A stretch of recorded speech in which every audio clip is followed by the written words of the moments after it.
그가 38년의 사역을 마치고 영국으로 다시 돌아오게 됐는데, 그가 영국에 돌아와 보니 영국은 엄청나게 변화가 일어났습니다.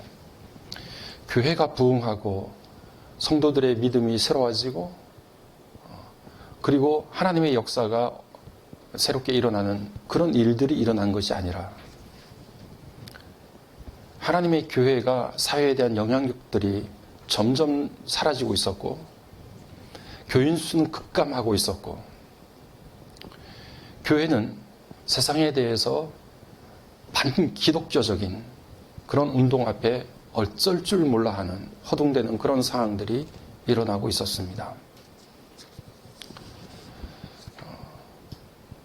뉴비기는 영국에 돌아와서 이곳이 자기를 인도에 파송시켜준 선교사 파송 국가가 맞는지, 아니면 그가 38년 동안 선교 활동을 하였던 선교지인지, 그것이 분간이 안 될 정도로 엄청난 정체성 혼란을 겪고 있었습니다. 이제 사회는 단순히 교회를 반대하고 하나님을 적대하는 세속도시가 아니라 거짓 신들과 우상들로 들끓고 있는 이교도의 도시가 되고 있다는 사실을 뉴비긴이 직감하게 되었습니다. 그런 상황 가운데서 뉴비긴은 교회가 해야 될 가장 중요한 목표가 무엇인가? 그것은 성도들로 하여금 신앙과 삶을 일치시켜서 사회를 변화시킬 수 있는 하나님의 일꾼으로 훈련시키고, 그들 가운데 복음이 도대체 무엇인가를 거듭거듭 외치고 그들에게 일깨워주는 것이 교회의 참된 사명이자 중요한 목표라는 사실을 그의 생이 끝날 때까지 영국에서 목소리 높여 외쳤습니다. 그 몇십 년 전에 영국의 상황이 오늘 한국의 상황이 됐습니다. 코로나가 시작된 지 2년 7개월을 지나고 있는데요. 이제 팬데믹에서 풍토병으로 엔데믹 상황으로 들어가고 있다라고 판단하는 사람들도 있고, 그리고 오히려 유럽에서는 다른 종류의 바이러스가 창궐하고 있다. 이번 여름에 엄청난 급속도로 그 세력들이 확장될 위험에 있다라고 말하는 사람들도 있습니다. 어쨌든 모두가 힘든 시간들을 보내고 있고, 거기에 교회는 예외가 아니었습니다. 더군다나 저희 교회처럼 시작한 지가 몇 년 되지 않은 작은 교회들은 더 힘들고 어려운 시간들을 보냈습니다.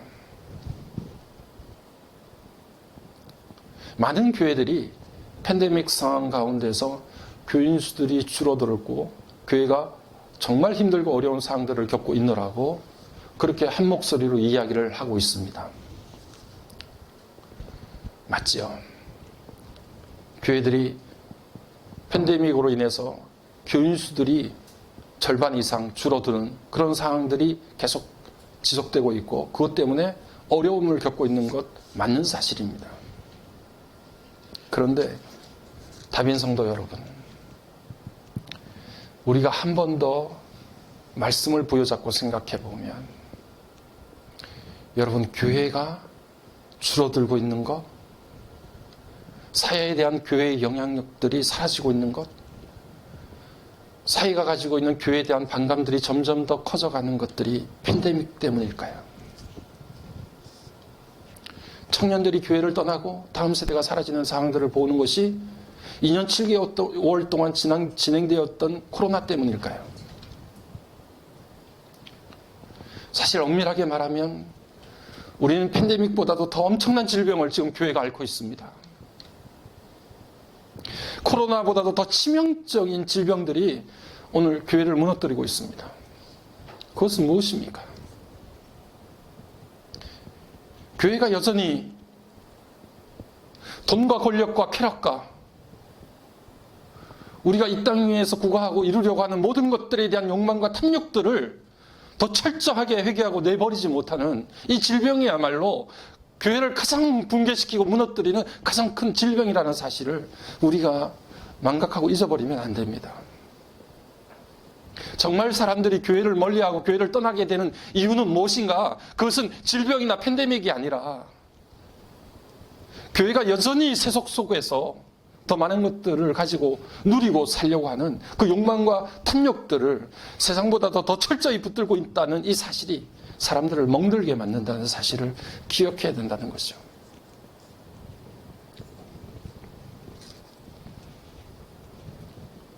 교회가 탐욕을 놓지 않으면, 예수 믿는 사람들이 세상을 향해서 가지는 욕망들을 내려놓지 않으면 오히려 세상 사람들보다 더 모질고 독합니다. 여러분 그런 것들을 보지 않으세요? 세상 사람들은 세상에서 가지고 있는 자기의 생각과 판단과 노력과 자기가 할 수 있는 모든 것들을 다 끌어모아서 세상 가운데서 자기가 잡으려고 하는 것들을, 이루려고 하는 것들을 위해서 애를 쓰고 노력하지만 우리는 거기에다 하나 더 얹어서 하나님과 신앙까지도 끌어들여요. 우리가 원하고 우리가 바라는 것들을 얻기 위해서. 그러니 세상보다 더 모질어질 수 있고 세상보다 더 독해질 수 있는 거죠. 이것이야말로 우리를 병들게 만들고 힘들게 만들고 더 이상 교회를 쳐다보지 못하도록 만드는 가장 큰 질병이 아니겠습니까?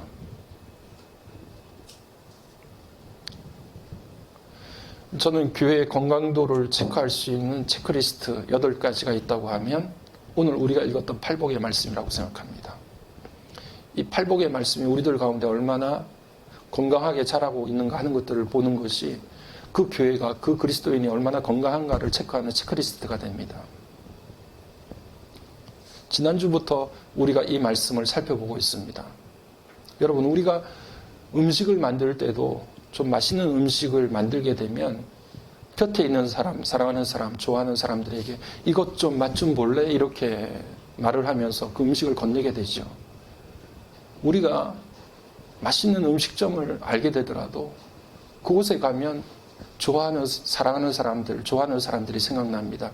함께 가서 먹고 싶고 함께 가서 즐기고 싶은 거죠. 내가 예수 믿는 게 가장 기쁘고 즐거우면, 교회가 행복해지면 사람들에게 그 맛을 보여주고 싶어요. 교회가 이런 곳이란다. 주님이 이런 분이시야. 그렇게 사람들에게 권하고 소개하고 싶죠.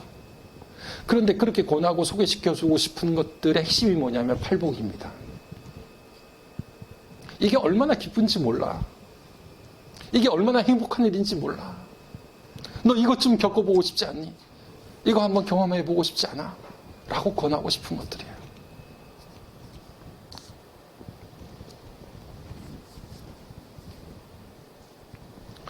팔복이 우리에게 주는 가장 첫 번째 중요한 부분은 무엇이냐면, 이 팔복이 우리 밖에서부터 행복을 끌어들이는 것이 아니라 참된 복이라고 하는 것이 우리 안에 있다는 사실을 깨닫게 해줍니다.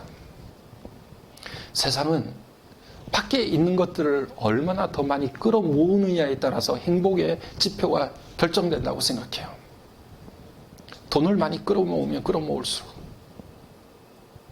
권력을 많이 쌓으면 쌓을수록, 이 땅에서 누려야 될 것들을 많이 쌓으면 쌓을수록 그것이 내 행복의 기준이 된다고 생각을 합니다. 그런데 여러분, 우리가 생각해 보면 정말 중요하고 소중한 것들은 돈으로 환산되지 않는 것들이 중요하고 소중한 것들이에요. 우리가 사는 세상은 모든 것들을 돈으로 환산하고 돈으로 가치를 매깁니다. 중요한 결정의 문제는 돈이 되느냐 되지 않느냐, 그것이 모든 결정의 가장 중요한 문제죠. 그런데 정말 소중한 것은 여러분 생각해 보세요. 돈으로 환산되지 않는 것들입니다. 감상적인 이야기가 아니라 하늘과 바람과 달과 별과 공기와 산과 강과 이 모든 것들을 돈으로 환산할 수 없는 것들입니다. 그런데 그것들 없으면 우리는 살 수가 없어요. 우리의 마음과 우리가 가지고 있는 사랑과 기쁨과 이 모든 것들은 돈으로 따져서 돈이 되냐 안 되냐라는 기준으로 판단 내릴 수 있는 게 아닙니다. 정말 우리가 살면서 중요한 것은 돈으로 환산할 수 없는 것들이에요. 그런데 세상의 기준은 항상 돈으로 그것을 환산하고 가치 척도가 되어야 소중한 것이라고 생각해요. 여러분, 우리의 마음, 우리의 내면이 얼마나 중요한지 이것은 돈으로 따질 수가 없는 거예요. 우리가 가지고 있는 우리 안에 있는 기쁨과 사랑과 우리의 꿈과 비전과 이것은 너무 소중한 것들인데 그 소중한 것들을 하찮게 여기는 거죠. 결코 우리는 행복하지 않습니다. 아무리 많은 것들을 끌어모으고 아무리 많은 것들을 쟁여놓아도 우리 마음속에 참된 기쁨과 평안이 없어요. 오늘 우리 주님께서 우리에게 주시는 팔복의 내용은 그 복의 내용이 우리 내면에 있다는 사실을 깨우쳐 줍니다. 우리 안이 행복하지 않으면 그 어떤 것들도 소용이 없다는 사실을 우리에게 분명하게 말씀해 주는 거죠.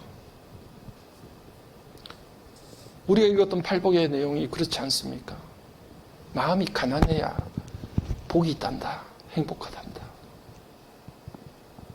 때로는 애통해하고 가슴 칠 줄 알아야 행복한 사람이란다. 나를 비울 수 있는 온유한 마음을 가져야 용서가 가능하고 용서해야 내가 그 죄사슬에서부터 벗어날 수 있어. 복이 있단다.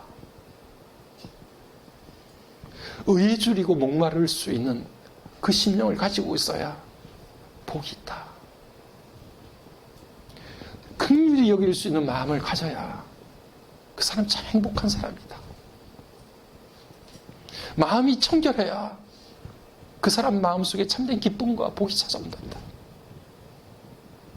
이 땅에 정말 화평을 이루는 사람으로 피스메이커로 사는 사람이 정말 그 마음에 참된 행복을 누리는 사람이다. 의를 위해서 조금의 희생과 양보를 이룰 수 있는 사람이 정말 복된 사람이다. 그 어느 것 하나 우리의 내면과 떨어지거나 동떨어진 것이 아무것도 없습니다. 우리의 내면이, 우리의 안이, 우리의 마음이, 우리의 심령이 어떤 상태에 놓여져 있는지가 복의 기준인 거예요.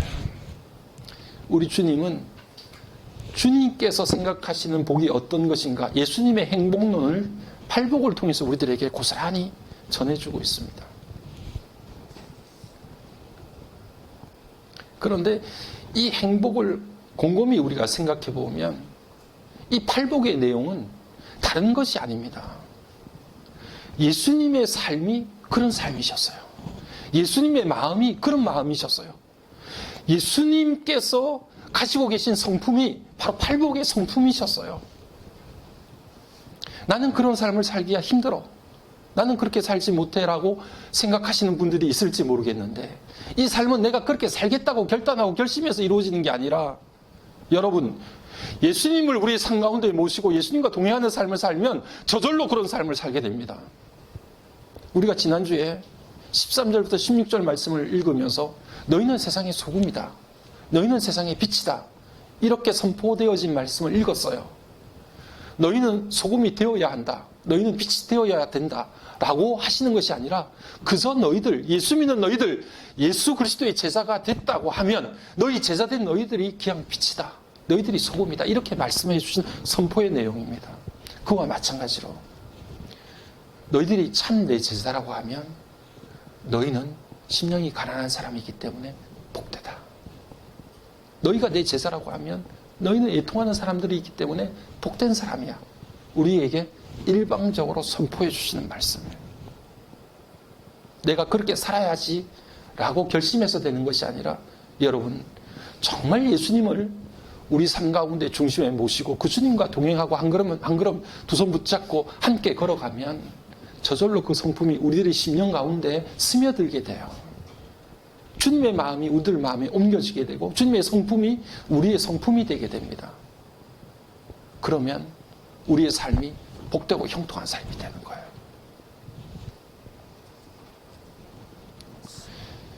사랑하는 다빈교회 성도 여러분, 우리 주님만큼 마음이 가난했던 분이 계셨던가요? 저 하늘 높은 곳에서부터 낮은 곳까지 자기를 비워 종의 형체를 가지고 이 땅에 오신 분이 우리 주님이시니, 이 땅에서 가장 가난한 마음을 가지고 이 땅 위를 살아가셨던 분이 우리 주님이시요.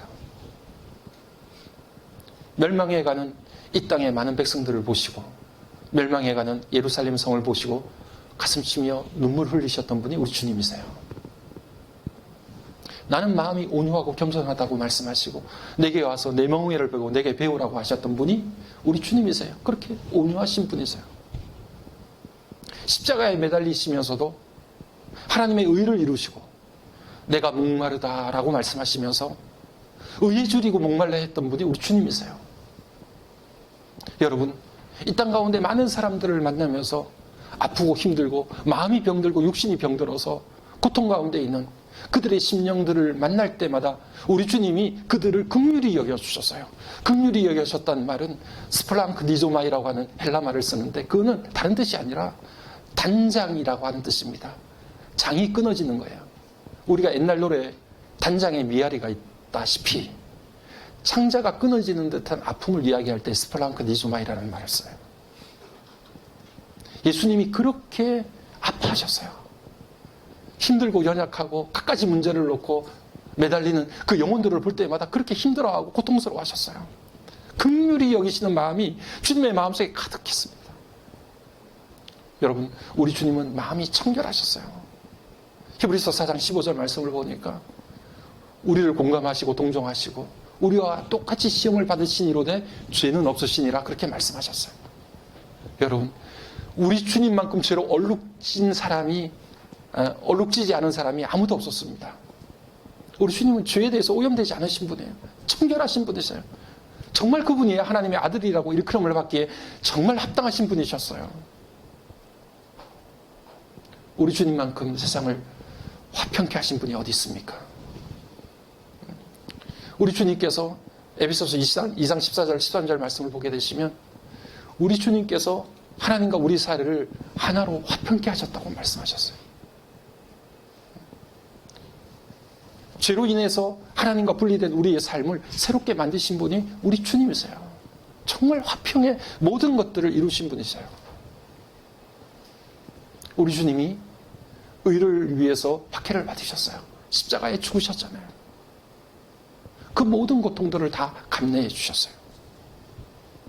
우리 주님의 삶 가운데 팔복의 내용이 고스란히 거기에 담겨져 있습니다.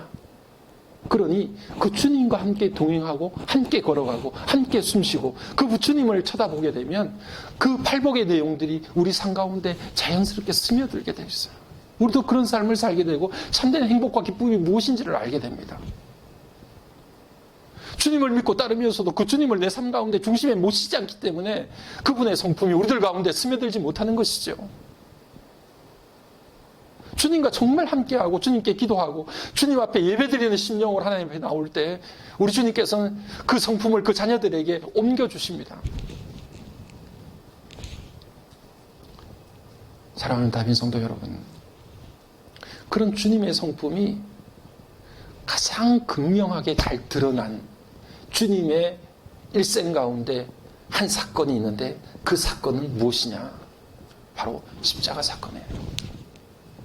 여러분, 십자가 위에서 이루어진 주님의 모습을 보면 오늘 팔복의 내용이 그 가운데 가장 분명하게 드러나요. 그만큼 긍휼히 여겨주시는 마음이 가장 잘 드러나는 곳이 십자가 위에 어떤 것이 있을까요?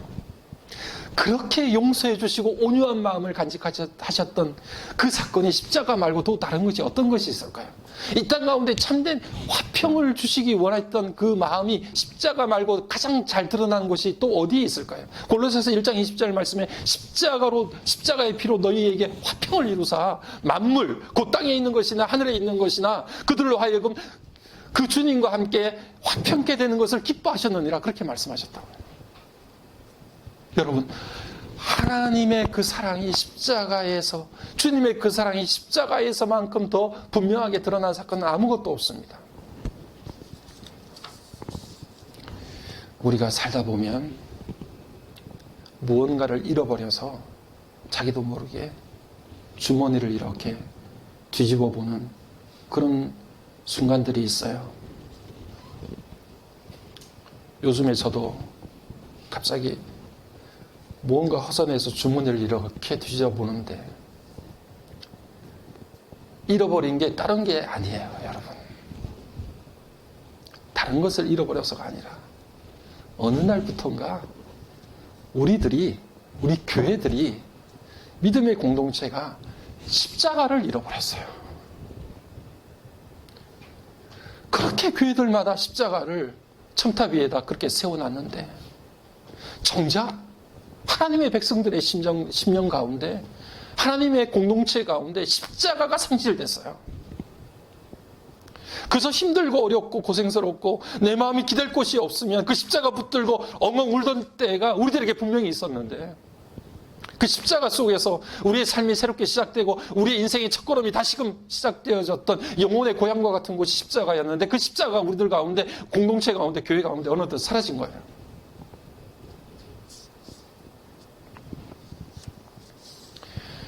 여러분 이집트에 가면 이집트에 예수 믿는 사람들이 없을 것 같지만 이집트에 예수 믿는 사람들이 있어요. 그 사람들을 콥틱이라고 부르는데 이 콥틱들은 약 인구의 1.2% 정도 되는 인원들입니다. 92%가 무슬림이고요. 한 1.2% 되는 콥틱들이 기독교의 명맥을 유지하고 있어요. 이집트는 6세기까지 거슬러 올라가면 기독교 국가였습니다. 무슬림에 의해서 침략을 받기 전까지는 정말 왕성한 교회 활동이 이루어졌던 곳이 이집트였어요. 무슬림에 의해서 나라가 빼앗기고 무슬림이 그 나라를 정복하면서 이제 기독교는 점점점 쇠퇴하고 밀려나기 시작해서 지금 1.2%가 콥틱들이 교회를 다니고 있는데 그들이 다니고 있는 교회를 콥틱 교회라고 합니다. 1.2%가 기독교를 유지하고 신앙생활을 하려고 하니까 얼마나 힘들겠습니까? 92%가 무슬림들인데 회교도들인데 그 가운데 기독교인으로 산다는 건 쉽지 않죠. 그래서 이 콥틱들은 아이를 낳으면 어린 아이에게 손목에 십자가 문신을 새깁니다. 제일 먼저 하는 일이. 그 십자가 문신을 새기는 이유는 있어요. 약 두 가지인데 첫 번째는 이 아이가 한평생 동안 배교를 하지 않도록 너는 그리스도인이다. 너는 하나님을 믿는 백성이야. 라고 하는 것을 아예 태어나면서부터 몸에 새겨버리는 거예요. 그래서 그 아이가 어릴 때부터 정체성을 나는 예수 믿는 사람, 나는 하나님의 백성이야 라고 하는 것을 잊지 않도록 만들어주는 거예요. 두 번째는 설사 부모들이 혹시 일찍 죽는 경우가 있을 수 있는데 그때에도 이 아이는 예수 믿는 아이이니 너희들 마음대로 하지 마라. 이것을 남겨놓는 거예요. 너희들 마음대로 회교도 교육시키지 말고 너희들 마음대로 얘의 의사와 반하여서 그렇게 함부로 하지 마라. 얘는 하나님의 자녀다. 라고 하는 것을 남기기 위해서 어린아이의 손목에다가 십자가 문신을 새기게 돼요. 여러분 우리가 그런 생각 해보지 않습니까? 우리 자식들에게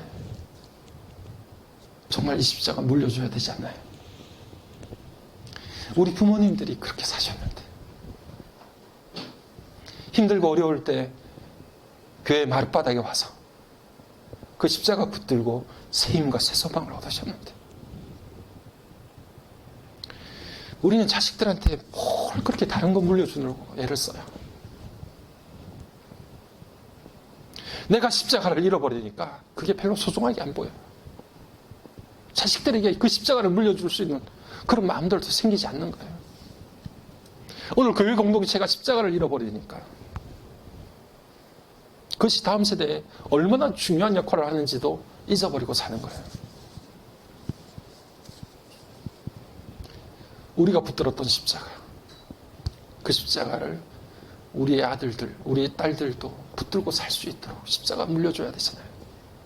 그 사람들은 1.2%의 기독교인들이 그 기독교를 유지하기 위해서 자식들에게 십자가 문신을 새기면서까지 그 십자가를 물려주려고 애를 썼는데,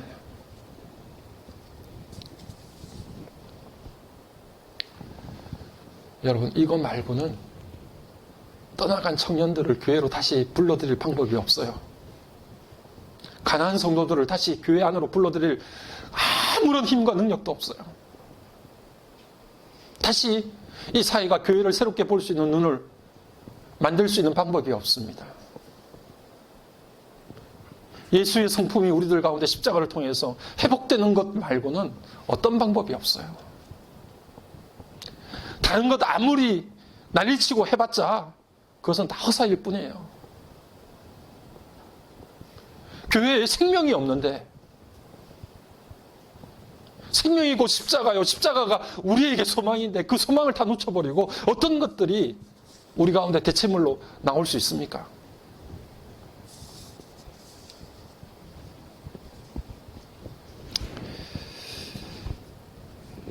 여러분, 정말 우리가 예수의 성품을 회복하고 십자가를 회복해서 우리가 팔복의 삶이 우리 가운데 이루어져서 우리가 이 땅 가운데 소금이요 빛이 됨을 기억하며 살아갈 수 있는 우리 공동체가 됐으면 좋겠습니다. 제가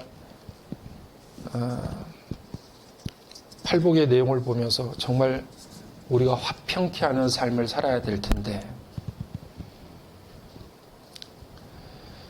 어떤 분이 미국의 기독교가 왜 몰락했는가 하는 책을 한 권 이렇게 오래전에 썼던 일이 있는데, 그 책을 제가 이렇게 보니까 미국의 기독교가 몰락하게 된 가장 첫 번째 이유를 그분이 그렇게 꼽더라고요. 미국 사회가 극단적인 진보와 보수로 분열이 되었는데, 그 분열의 과정에 교회가 참여하면서 교회가 정치화되었다는 거예요. 어느 한쪽에 편승을 하면서 교회가 마치 정치 집단처럼 그렇게 전락을 했다는 거예요. 그것이 미국 사회에서 기독교가 붕괴, 몰락하는 가장 중요한 첫 번째 이유라고 꼽았습니다. 여러분, 복음은 어느 한쪽에 치우쳐 있거나 그것으로 복음을 다 해설하거나 설명할 수 없어요. 복음은 광대하고 복음은 포괄적입니다. 하나님께서는 우리의 다양한 측면을 통해서 진리의 말씀을 우리 가운데 허락해 주세요. 정말 복음의 심장에 들어가면 평화를 이루는 화평케 하는 역할을 감당해요. 우리 가운데 정말 필요한 것들이 어떤 것인가를 더 깊고 넓은 시야로 볼 수 있는 눈을 열게 만들어 줍니다. 교회가 이 땅에 화평을 이루는 공동체가 되기를 간절히 소망합니다.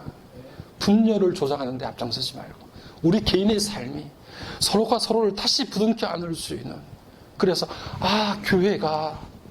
교회가 서로를 끌어안고 포용해 줄 수 있는 거룩한 공동체이구나 하는 것들을 우리 스스로 깨달을 뿐 아니라 사회가 그것을 알 수 있을 정도로 오늘 우리 가운데 둘을 하나로 만드시는 십자가의 화평의 역사가 복음을 통해서 이루어질 수 있는 우리 다빈 공동체 되기를 주의 이름으로 간절히 축복합니다.